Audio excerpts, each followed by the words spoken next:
के लिए करने वाले मनुष्य में विपत्तियां पैदा करती रहती हैं। पहला, जो भजन से विमुख है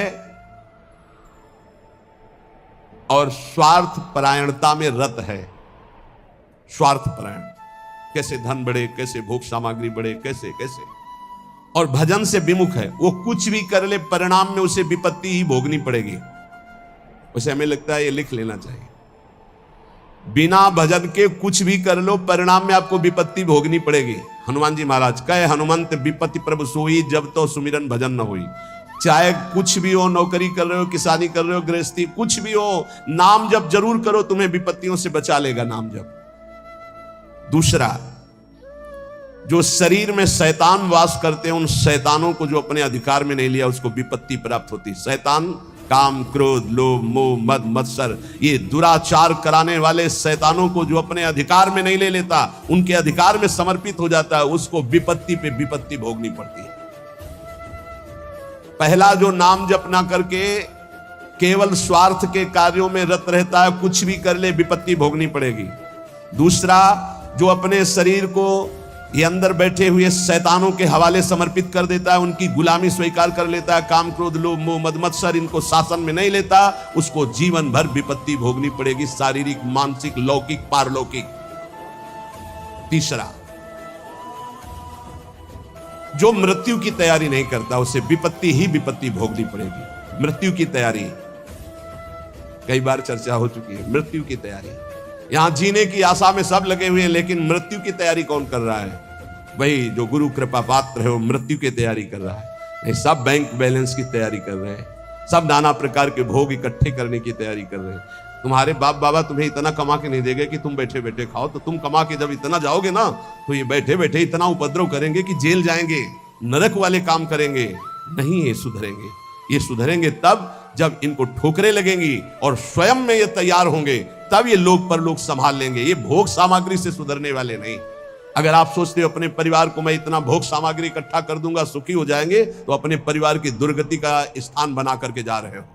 परिवार को सतमार्ग, धर्मयुक्त बनाकर जाओ तो वो सुखी रहेंगे। अधर्म से कमाए हुए धन से परिवार को सुखी करने की चेष्टा करने वाला हर समय विपत्ति में ही फंसा रहेगा समय आने पर। मृत्यु की तैयारी न करने वाला विपत्ति में फंसता है। चौथा है, जो दूसरे के रिझाने में पूरा जीवन बर्बाद कर देता है। दूसरे के रिझाने, ईश्वर से विमुख होकर दूसरों को संतुष्ट करने में पूरा जीवन व्यतीत कर देता है, उसको विपत्ति भोगनी पड़ती है। पांचवा, जो सतोगुणी भोजन, सतोगुणी वार्ता, सतोगुणी कार्यों को छोड़कर राजसिक और तामसिक भोजन करता है, राजसिक तामसिक क्रियाएं और वार्ता करता है, उसे विपत्ति भोगनी पड़ती है। छठवां, जानते हुए अपने दोषों का समर्थन करता है और दूसरे को निंदास्पद शब्दों से संबोधन करता है। बड़ा विचित्र समय आ गया है। कल एकांतिक में कह रहे थे कि हजारों लोग जिस बात को आप मना करते हैं उसका सपोर्ट कर रहे हैं, तो फिर हम उसी बात को मानेंगे जिसे हजारों लोग, तो हजारों लोग गलत करें तो उस गलत को गलत नहीं बोलोगे, सपोर्ट करने लगोगे। हजारों गलती कर रहे हैं तो तुम उसी गलती को सपोर्ट करोगे। हजारों शराब पी रहे हैं तो तुम शराब को सही मानोगे। हजारों मांस खा रहे हैं तो तुम आप उसको सही का निशान दे दोगे। हजारों व्यभिचार कर रहे हैं तो तुम सही का निशान दे दोगे। तुम्हारी बुद्धि भ्रष्ट हो गई। धर्म शास्त्रों के विरुद्ध आचरण करने वाले चाहे करोड़ों हो जाएं तो भी उसका विरोध होता रहेगा। अगर अंदर से आप विरोध करोगे तो निकल जाओगे दुर्गुणों से। यही बात कह रहे हैं, अपने दोषों का समर्थन करने वाले की दुर्गति होती है, विपत्ति में फंसता है। भगवान कह रहे त्यागा शांतिरंतरम, और उपदेश दिया दे रहा है भोगा शांतिरंतरम। शास्त्र सम्मत जगत गुरु भगवान श्री कृष्ण की बात से बढ़कर किसकी बात होगी? ब्रह्म ऋषि जन भगवान की ही तो दी हुई बातों का अनुभव करके बोलते हैं। ये कौन सी रीति चल गई है? मनमानी आचरणों को साधना कहा जाता है। अपने दोषों का समर्थन करके उसे कहा जाता है वो पुराने जमाने की बातें थी, अब ये बातें माननी पड़ेगी। नहीं, ये 6 बातें जिनमें हैं उनको विपत्ति भोगनी पड़ेगी। करते सुख के लिए परिणाम दुख मिलता है। जो आनंद की प्राप्ति करना चाहते हैं वो जगत में नहीं है, वो प्रभु में है। इसलिए सहनशील बनो। आए हुए अंदर काम वेग को, क्रोध वेग को, लोभ के वेग को सहना सीखो। जो सहन करता है वही साधक है। जो सहन कर जाता है वही महात्मा है। जो अपने दोषों का शोधक है, शोध शोध कर दोषों का त्याग करता है, वही जगत का उद्धार करने वाला महात्मा बनता है। याद रखना, जो प्रभु के उपदेश से बिलक चलता है वो कभी महात्मा नहीं हो सकता, वो इंद्रियों का गुलाम हो सकता है। प्रभु की आज्ञा के विपरीत चलने वाला कभी महात्मा नहीं हो सकता है। ये महापुरुषों की वाणी है। हम तुम्हें एक ऐसा मार्ग बताते हैं जिस मार्ग में चलने से बहुत जल्दी आप ईश्वर के समीप पहुंच जाओगे। वो नाम जप करते हुए किसी से और ईश्वर से भी कोई चाह ना रखना, बहुत जल्दी भगवत प्राप्ति हो जाएगी। हम तुम्हें एक ऐसा मार्ग बताते हैं जो चलने पर बहुत जल्दी भगवत साक्षात्कार करा देता है। किसी से भी और ईश्वर से भी कोई चाह ना रखो, बहुत जल्दी भगवत प्राप्ति हो जाएगी। नाम जप करते हुए कोई चाह ना रखो, बहुत जल्दी भगवत प्राप्ति हो जाएगी। और याद रखना, जो नाम जप करता है ईश्वर से कोई चाह नहीं रखता, तो ईश्वर उसकी ऐसे चिंता करता है जैसे छोटे बच्चे की मां चिंता करती है। किस समय उसको बाल भोग देना, किस समय उसको दुग्ध पान कराना, किस समय उसे स्नान कराना, ये मां की चिंता है, ना कि बालक की। जो ना किसी से चाहता है ना ईश्वर से चाहता है, खूब नाम जप करता है, उसे बहुत जल्दी भगवत प्राप्ति हो जाती है। निष्प्रयोजन भार स्वरूप उनका जीवन होता है जो भजनहीन होते हैं, बिल्कुल बेकार मरा जीवन। जिन हरि भगत हृदय नहीं आनी, जीवित सब समानते प्राणी। क्या मुर्दे का सा जीवन है।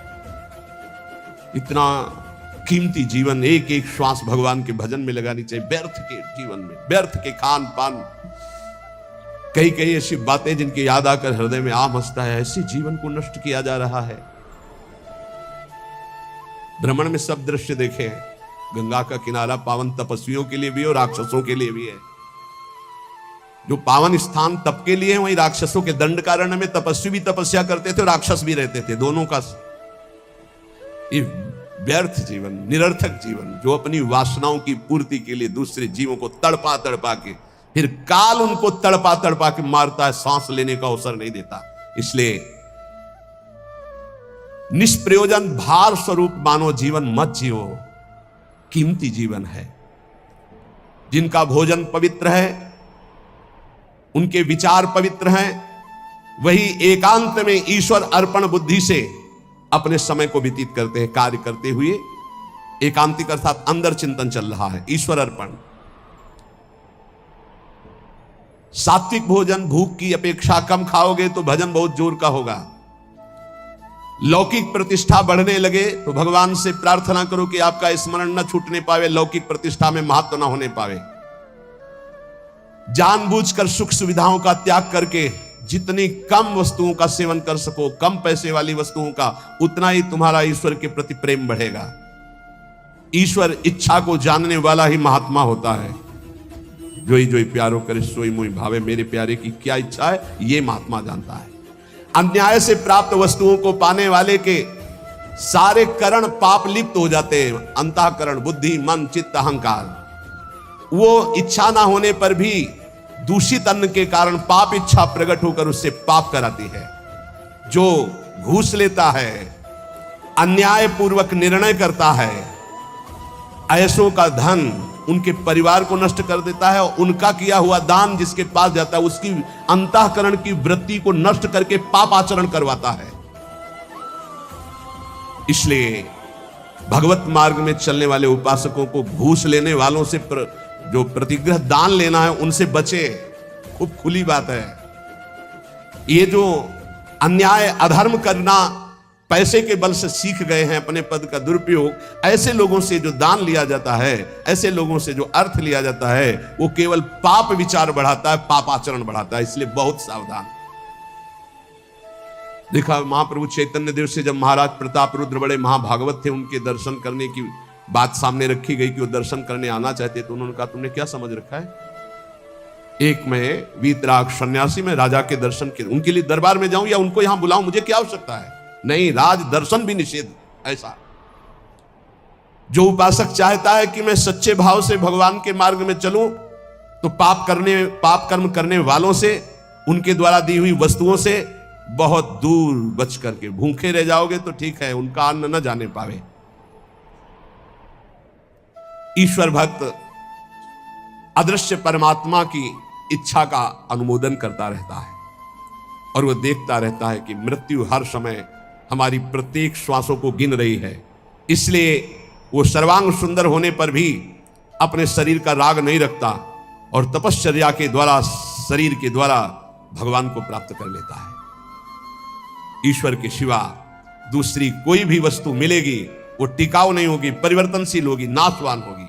मनुष्य जीवन प्राप्त करके ईश्वर को प्राप्त करना ही खास वस्तु प्राप्त करना है। बाहर से निर्धन देखने वाला उस नाम जापक को नहीं जानता कि कितना बड़ा धनी सर्वलोक महेश्वर भगवान को अपने अधीन किए रहता है, जो निरंतर नाम जप करते हुए बाहर से निर्धन रहता है। तुम बाहर से निर्धन दिखते हुए अंदर से महान धनी हो यदि नाम जप करते हो, और ये बाहर से जो धनी दिखाते हैं अंदर से खोखले हैं, इनके पास अहंकार गर्व के सिवा कोई सच्चिदानंद बात नहीं है। इसलिए ईश्वर का अवलंबन अर्थात भगवान की शरणागति, ऋषि मुनि भक्त जनों के द्वारा जो दिए गए वचन, उनका मनन, खान पान पवित्र जगह से, हिंसा और निंदा करने वालों से बिल्कुल बचो, उनका कोई भी शब्द या भोजन या संग ना आने पावे, निषिद्ध विषयों से दूर रहो, कुछ भी भोगने की इच्छा उठे उसको दबाकर रौंद डालो। ये तब भगवत प्राप्ति की योग्य बनता है। जो महात्मा आचार विचार परायण होकर धर्म में चले हैं उन्हीं के अनुसार चलो। सत्कार्यों में स्थिति प्राप्त करने के लिए उन महात्माओं का अनुसरण अत्यंत आवश्यक है। इस जगत में प्रभु के समान कोई सच्चा सहायक नहीं है। मूर्तिमान प्रभु के सहायक स्वरूप ये महापुरुष जन है, इन्हीं का आश्रय ले लो, इन्हीं के पीछे चलो तो सतमार्ग का दर्शन हो जाएगा। सतमार्ग पर चलाने के लिए ही पहली पीढ़ी जो हमारे गुरुजनों की है उसका अनुसरण करना है। महाजनों गतेन सपंथा, संसार केवल फंसाने वाला है, महापुरुष ही केवल मुक्त करने वाले हैं। कल एक भगत कह रहे थे, हमारे पिताजी ने कसम खवाया कि वृंदावन गए तो तुम्हें हमारी कसम है, हमारा मरा मुख देखोगे, कसम का मतलब ये। बोले आपको गाली देते हैं, उनका धन्यवाद, कम से कम गाली दे रहे, साफ तो नहीं दिया। दक्ष ने साफ दे दिया नारद जी को, नारद जी को साफ दे दिया। कब? जब उनके पुत्रों को बाबा जी बना दिया। भगवान के मार्ग में जब प्रशस्त कर दिया दक्ष के पुत्रों को, तो दक्ष जी ने जल हाथ में लिया। जब नारद जी गए तो ये नहीं पूछा कि क्या हालचाल, कहा मैं साफ देता हूं, हमारे पुत्रों को भगवत मार्ग में लगा दिया, तुम 2 घड़ी से ज्यादा कहीं जिंदगी में टिकी ना पाओ। 2 घड़ी का मतलब होता है 48 मिनट। बोले इतने में तुम बहुत बड़ा काम कर देंगे, 48 मिनट में तुम बाबा जी बना देंगे भगवत मार्ग के पति। बोले आपके प्रवचन सुनकर हम माला जप करते हैं, वाणी पाठ करते हैं, थोड़ा तिलक लगा लेते हो, वृंदावन की, तो वो कहते हैं हमारे लड़के को बर्बाद कर दिया इस नाम लेके। तो बात सही है, जो अपनी श्वासों को व्यर्थ में बर्बाद करते हैं, शराब पीते हैं, मांस खाते हैं, व्यभिचार करते हैं, गंदे आचरण में चलते हैं, क्या कैसे माता पिता है इस बात के लिए राजी है कि मेरा बेटा नरक जाए, इस बात के लिए राजी कि मेरा बेटा गलत आचरण करे, और वही शराब पी के जब आवे तो 2-4 मुझे थप्पड़ मार के घर से बाहर करे, ये आचरण? अगर माता पिता को भगवान मानकर उनकी सेवा करो। वो कह रहा था कि आप अपराध भर हमको ना बोध कराएं, तो एक बार अंदर से इच्छा कि अपने बाप को उठा के पटके और खूब धुलाई। तो हम कहा अगर हमें मित्र मानते हो तो एक शब्द भी कटु मत बोलना। गुरु मानते हो कि नहीं वो तो तुम जानो, दोस्ती के लिए तो हम हाथ फैलाते हैं, हम हित मित्र हैं। अगर हमें मित्र मानते हो तो ऐसे माता पिता के रोज पैर छुओ, उनमें भगवान की भावना करो और मेहनत करो, लेबरी करके भी कमाओ और उनको खवाओ पियाओ, और वो जब हमारी निंदा करे तो कान में अंगुली डाल लो और अपने सतमार्ग में चलो। बड़ा विचित्र समय है। जो माता पिता प्रथम गुरु कहे गए हैं, भगवान के मार्ग में चलाने वाले या सतमार्ग में चलाने वाले या संसार में कदम हमारे जो बढ़े, धन्य है वो माँ जो अपने रक्त को दुग्ध बनाकर मुझे पान कराकर इतना बड़ा किया। धन्य है वो पिता जो मेहनत करके हमको पढ़ाया लिखाया। अब वो चाहे जितना कड़ुआ बोले हम उसे भगवान की तरह पूजेंगे। सबको ये मानना चाहिए। उनकी वृद्धावस्था वो कुछ भी बोल सकते हैं, बड़े लोग हैं, हमें उनकी सेवा करनी और सतमार्ग में चलना है। तो यहां कह रहे कि महापुरुषों के सिवा अपना कोई सतमार्ग बताने वाला नहीं, इसलिए संतों की बात को मानना चाहिए। वो अहेतुकी मित्र हैं, तुम्हारा अमंगल नहीं कर सकते हैं। इस जगत में प्रभु के समान कोई सच्चा सहायक नहीं, और प्रभु ही महापुरुषों के रूप में प्रेरित करते हैं आकर के अपने मार्ग को। इसलिए मन को सत्य मार्ग में चलाने के लिए पहली सीढ़ी संत महापुरुषों के वचनों के आधार पर चलो। आज हम सबके ऋणी हैं, सच्ची हृदय से ऋणी हैं। धन्यवाद देते हैं कि आज इस कलयुग के प्रचंड तांडव काल में आप संतों की बात मान रहे हैं, इसलिए हम आपके चरणों में प्रणाम करते हैं, क्योंकि इसमें आपका मंगल है। आप स्वस्थ रहेंगे, आप भगवत भजन करते हुए अच्छे आचरण वाले रहेंगे, तो आप हमारे बहुत बड़े हितैषी हुए, क्योंकि आप सुखी हैं, आपका मंगल हुआ तो मेरे कर्तव्य का पालन हो गया, मेरे साधु वेश का धारण करना सार्थक हो गया। आप हमारे बड़े सहयोगी हैं, आप हमारी भागवतिक उन्नति के बहुत बड़े कारण बन गए, क्योंकि हम धन्यवाद के पात्र तभी बनेंगे जब हमारी बात को मानकर आप धन्य हो जाएंगे। हमारा कल्याण हो गया, हमारा मोक्ष हो गया तो बहुत छोटी बात है। अगर हमारी बात से आपका कल्याण न हुआ तो हमारी बात की बात क्या रहेगी। तो हमारी बात को सार्थक और समर्थ बनाना आपका कर्तव्य है। यदि आपने अपने कर्तव्य का पालन किया तो मेरे कर्तव्य का अपने आप पालन हो जाएगा कि मेरा साधु वेश धारण करना, मेरा जीवन धारण करना, मेरा भजन करना, मेरा सतमार्ग में चलना सार्थक हो गया। हमारे देश के यदि 2-4 हजार लोग भी कुमार्गगामी प्रवृत्तियों को छोड़कर भगवत मार्ग में चल रहे तो हृदय से आशीर्वाद देता हूं। आशीष देने के लिए तपस्या की जरूरत नहीं होती। मां अपने बच्चे को आशीष देती तपस्या से नहीं, दुलार से। आप स्वस्थ रहिए, आपकी बुद्धि स्वस्थ रहे, आपके जीवन का परम लक्ष्य भगवत प्राप्ति आपके हाथ में आवे, आप कभी गलत आचरणों में ना फंसे। अगर वार्ता को सुन करके अपने मन में धारण करेंगे तो निश्चित ये वस्तु आपको प्राप्त होगी, क्योंकि हमारा जन्म सिद्ध अधिकार है भगवत प्राप्ति करना। जो संतों में पूर्ण श्रद्धा रखते हैं, अध्यात्म विषय में चलना चाहते हैं, उनको परमात्मा साक्षात्कार निश्चित हो जाता है। जो संतों में पूर्ण विश्वास करते कि ये जो कह रहे सत्य। कभी भी अगर दान शब्द का आया है तो मन का दान कीजिए, श्वासों का दान कीजिए, अपने जीवन का एक एक कर्म भगवान को समर्पित कर। ये शुद्ध बातें परमार्थ की। अगर कभी दान पुण्य की बात चली तो पहले कह दिया है कि शास्त्र में लिखा है इसलिए पढ़ रहा हूं, हमारी आस्था इस पर नहीं है। हमारी आस्था का विषय हर श्वास भगवान नाम स्मरण हो, यही जीवन का परम लाभ। भगवान श्री कृष्ण चंद्रजू कृपा करके वर्णन करते हैं कि जब साधना अवस्था से सिद्धावस्था में उपासक पहुंचता है तो उसकी स्थिति क्या होती है। बोले यदृच्छालाभ संतुष्टो द्वंद्वातीतो विमत्सरः समा सिद्धावसिद्धौ च कृत्वापि न निबध्यते। अपने आप जो कुछ भगवान की इच्छा से व्यवस्था हो जाती है उसमें वो संतुष्ट रहता है सिद्ध पुरुष। तो साधक को सिद्धों का अनुसरण करना चाहिए। जथा लाभ संतोष सदा काहू सो कछु न चाहोगे, बहुत बड़ी सिद्धि है। यदि अच्छा लाभ संतुष्टो, मांगना बंद कर दो, ना भगवान से मांगो ना किसी मनुष्य से मांगो, मांगना बंद कर दो। यहां कह रहे मांगो मत, तो ऐसे देने के लिए बोलो मत। दोनों बातें संभाल के। भगवान की इच्छा ऐसे कर दिया, नहीं आया तो बोलना नहीं। कभी तुम बोलो मत और कभी तुम मांगो मत। ऐसे बोलने से अपराध लगता है और ऐसे मांगने से अपने इष्ट की निष्ठा जाती है। और बोल दिया तो कर्जा समझ लेना, और मांग लिया तो आश्रय छूट गया, ये बात समझ लेना। दोनों को अपनी अपनी निष्ठा में रखना है। ना मांगना है और ना देने के लिए बोलना है। ऐसे दे दो, कोई जान नहीं पाया। जैसे हरि रखते हो वैसे रह जाओ और उसका एहसान मत मानो देने वाले का, तो दोनों का परमार्थ पुष्ट हो जाए। यदृच्छा लाभ संतुष्टो। बिल्कुल ये हम विनोद में बहुत खास बात बता रहे हैं। कभी संतों से, कभी भगवान के सामने, कभी ऐसे जैसे एक आए थे कि हमने कहा था कि हे हनुमान जी हमारा काम हो जाएगा तो आपको मंदिर बनवाएंगे। तो काम तो हो गया महाराज, मंदिर नहीं बन रहा तो हमारी दुर्गति होगी। उनका पक्की, इसमें पक्की इसमें कच्ची नहीं होगी। देखो भगवान के सामने संकल्प मत करो। अगर आपको कोई मांग रखनी, देखो सत्संग सुलझाव का है। सत्संग मतलब सुलझना। हमारे बाप हो, हे प्रभु मुझे ये चाहिए, जैसे अपनी मम्मा और पप्पा से मांगते तो कैसे मांगते हैं, हमें चाहिए। उनको हम ये थोड़ी कहते हैं कि हमको ये दे तो तुम्हें हम ये ले आएंगे, तुम्हें वो ले आएंगे, तुम्हें ऐसा प्रलोभन देते हैं क्या? थप्पड़िया देंगे माता पिता। हमारा बच्चा हमको प्रलोभन देता है, जाल में फंसाना चाहता है। ऐसे थप्पड़िया जाओगे अगर प्रभु को प्रलोभन। और अगर बड़े दाता बनते हो कि मंदिर बनवा देंगे तो फिर काम हो गया, बनवाओ मंदिर। नहीं बनवाओगे तो फिर भगवान का जो विधान है वो आपको फिर परेशान करने लगे। कभी संकल्प मत करो, कभी भगवान के मंदिर में कुछ वादा मत करो, कभी संतों के पास कोई वादा मत करो। वादा करो तो फिर अक्षरशः पूरा करो, नहीं मत करो वादा। अपनी मांग रख दो।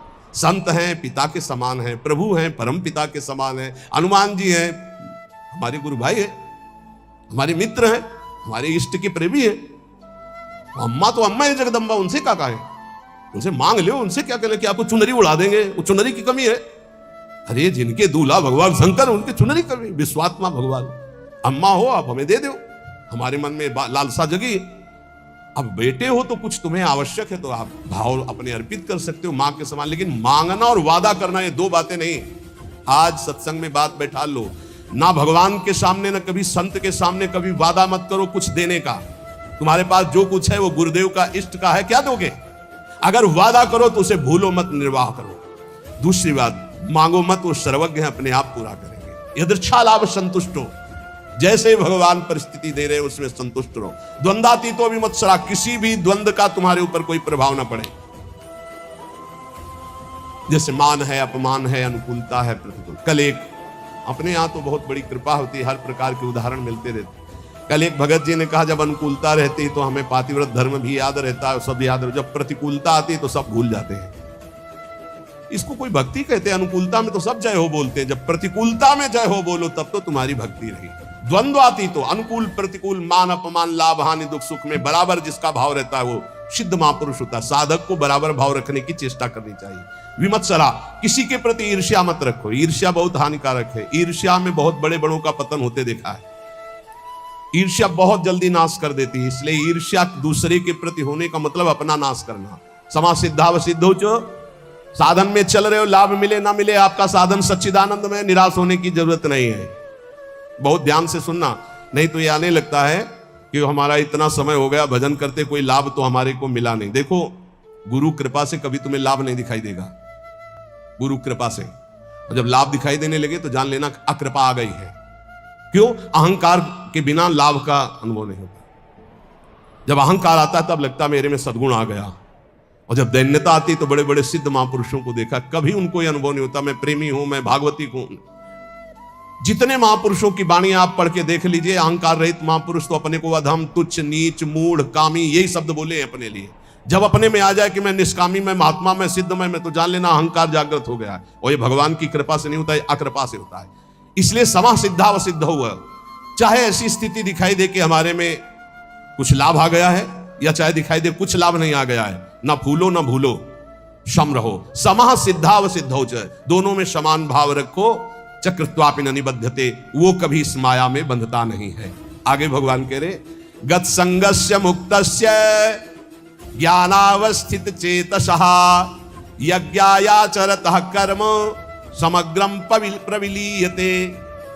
किसी के भी संग का कोई भी रंग ना चढ़ने पावे, उसे सिद्ध पुरुष कहते हैं। जित संग दोषा, चाहे वो घोर पापी हो, नीच हो, व्यभिचारी हो, दुराचारी हो, नाना प्रकार की भोग सामग्री, बहिर्मुख पुरुषों का सब कोई फर्क नहीं, वो अपने रंग में है।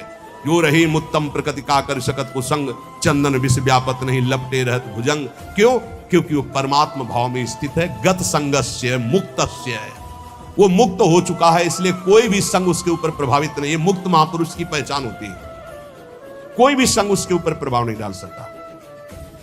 काम का, क्रोध का, लोभ का, मोह का, मद का, मत्सर का कैसा भी संयोग आ जाए उसके ऊपर कोई प्रभाव नहीं। स्वात्मा रामम विषय मृग तृष्णाम भ्रमयति, मुक्त पुरुष कभी विषय मृग तृष्णा में भ्रमित नहीं होता। कैसी भी क्रिया का संयोग बन जाए, कैसे भी पदार्थ का संयोग बन जाए, कैसी भी घटना आ जाए, कैसी भी परिस्थिति आ जाए, कैसी भी व्यक्ति के सामने उपस्थिति हो जाए, उसके ऊपर कोई फर्क नहीं पड़ता। गत संघर्ष है, जो बांधने वाला है जन्म मृत्यु का बंधन है, वो देहाभिमान है, वो उसका नष्ट हो चुका है। इसलिए किसी भी तरह का कोई भी विकार उसके अंदर हावी होता ही नहीं है। इसी स्थिति को कर्माणि श्रुति बोधितान नितराम कुर्वन्तु कुर्वन्तु मा गूढ़ाश्चर्य रसास्रगादि विषयान गृह्णन्तु मुञ्चन्तु वा। वो भोग की सामग्री के बीच में भोग में दिखाई दे रहा है, लेकिन वो भोग में नहीं है। वो कर्म करते हुए भी कर्म से रहित है। वो देखते हुए भी देखता नहीं, सुनते हुए भी सुनता नहीं, बोलते हुए भी बोलता नहीं, खाते हुए भी नहीं खाता है, क्योंकि वो मुक्त महापुरुष है, देहाभिमान रहित है। लोक संग्रहार्थ उसके धर्म कार्य हो रहे हैं, लेकिन उनका कोई फल नहीं है। वो असंग है। क्यों? बोले मुक्तस्य है, वो मुक्त पुरुष है। तो साधक को इसका अनुसरण करना है। किसी का प्रभाव हमारे ऊपर तब नहीं पड़ेगा जब हर समय हमारे अंदर भगवत चिंतन चलेगा। राधा राधा राधा राधा, अब कोई फंसा नहीं सकता। नाम जितना धीमे होता चला जाएगा उतना गाढ़ चिंतन विषयों को होने लगेगा। नाम छूटेगा, क्रिया बन जाएगी। 1 सेकंड लगता है अपहरण करने में बुद्धि को। इन विकारों ने इतना अधिकार जमा रखा, एक सेकंड में बुद्धि को अपहरण कर लेंगे जो निर्णय ही नहीं कर पाएगी, नाम न छूटने पावे।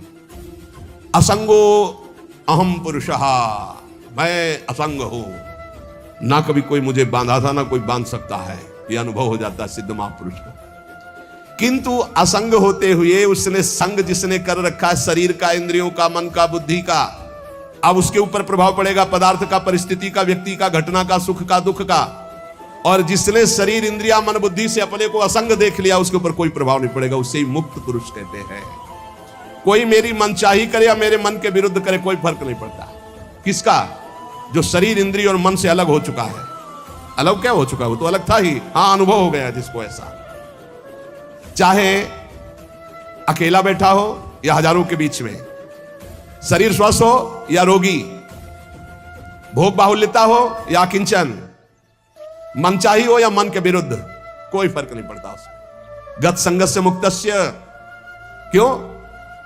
क्योंकि वो अपने स्वरूप में स्थित है। वो किसी क्रिया या शरीर या मन या बुद्धि या चित्त या अहंकार या इंद्रियां, कामना, ममता, कुछ नहीं उसके हृदय में। लेकिन साधक के हृदय में सब होता है, साधक के हृदय में सब होता है, पर होते हुए भी वो नाम जप के द्वारा, प्रवीण हुई बुद्धि के द्वारा अपने को बचा लेता है। मुक्त पुरुष की पहचान है कि वो विविध प्रकार के भोगों के बीच में रहते हुए भी किंचन मात्र विक्षिप्त नहीं होगा, किसी भोग का उसके ऊपर कोई प्रभाव नहीं पड़ेगा। ज्ञानावस्थित चेतसा, क्योंकि वो ज्ञानावस्थित हो गया है, वो अपने चेतन स्वरूप, आत्म स्वरूप में स्थित हो चुका है, भगवत स्वरूप को प्राप्त हो चुका है। और साधक का कार्य है इस जड़ शरीर से अपना संबंध अलग मानकर भगवत स्वरूप में स्थित होना। यज्ञायाचरतः कर्म समग्रम प्रविलीयते, उसके जितने कर्म है सब अकर्म होते रहते हैं, कोई फल देने वाले नहीं होते। जितने भी कर्म है, कि वो कर्ता भाव से रहित, अहंकार रहित, स्वाभाविक हो रहा है, यंत्रवत हो रहा है। साधक ऐसा नहीं होता है, वो कर्ता होता है। अब उसको क्या करना है कि वो ना फंसे, हर कर्म भगवान को अर्पित करना है। अगर भगवान को कर्म अर्पित कर दिए तो वो भी अकर्म हो गए, वो फल देने में समर्थ नहीं होते। आगे आएगा समझ में। ब्रह्मार्पणम ब्रह्म हविर ब्रह्माग्नौ ब्रह्मणाहुतम ब्रह्मैव तेन गंतव्यम ब्रह्म कर्म समाधिना। कर्ता, करण, कर्म, ये तीन हैं। कर्ता जो कर्म करने वाला है, करण जिनके द्वारा होता है, और जो होता है उसे कर्म कहते हैं। कर्ता, करण, कर्म, इन तीन के द्वारा बंधन प्राप्त हुआ।